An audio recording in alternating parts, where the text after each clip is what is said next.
Chairman, COMELEC Second Division din po ang nagdesisyon sa pagdeklarang void ng COC. Nito pong nakalaban ni Congressman Benny Abante Jr. na si Luis Joey Chua. Ano naman po ang naging batayan po ng COMELEC Second Division sa desisyong ito? Opo, Ma'am DJ, at Sir Ted, na-inform din po ako kahapon ng hapon patungkol doon sa kasong yan. Ang issue naman daw po ay patungkol sa issue ng citizenship.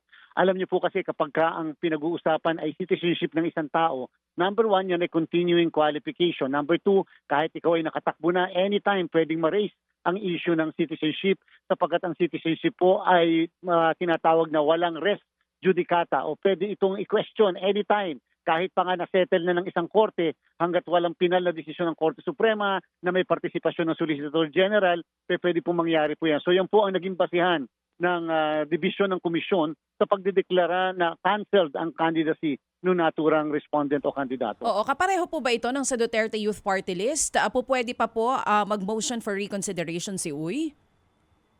Pwede pa rin po mag-motion for reconsideration at siyempre po ang isang pinag-uusapan dyan talaga, Ma'am DJ, ay yung pong June 30 na noon na katanghalian. Dahil po not unlike katulad po ng Duterte Youth Party List, yung Duterte Youth Party List po kasi ay hindi pa napoproklama dahil nga doon sa order ng suspension ng kanilang proklamasyon. Dito po kung hindi ako nagkakamali naman yung respondent ay mukhang naproklama bilang kongresista and therefore napaka-crucial po yung June 30 sa bagay na yan. Oo, so paano po mangyayari, Chairman? Pwede pong ma-delay or ma-adjust itong proclamation ng 6th District seat po dyan sa Maynila? Na-proclaim na yata. Naproklama Wala na na po siya kung hindi po tayo nagkakamali noong pong pagkatapos ng halalan. Yes and po. Therefore, alam niyo po kasi napaka-crucial yung June 30 sapagkat dyan po nagdedetermine kung ang COMELEC ay magpapanatili ng jurisdiction o mawawala ng jurisdiction. So may chance pa na maagaw pa rin yung seat kung sakali? Ayaw po natin mag-speculate ng sige. DJ pero Laruin siyempre lang natin. may Okay. 5 araw pa po. Opo. So Chairman, ang estado ngayon, may desisyon ito pong second division ng COMELEC sa kaso po ni Abante versus Chua Uy. Okay, ngayon ang sinasabi po niyo naproklama ito ng COMELEC and then ang assumption nito ay June 30 ng katanghalian.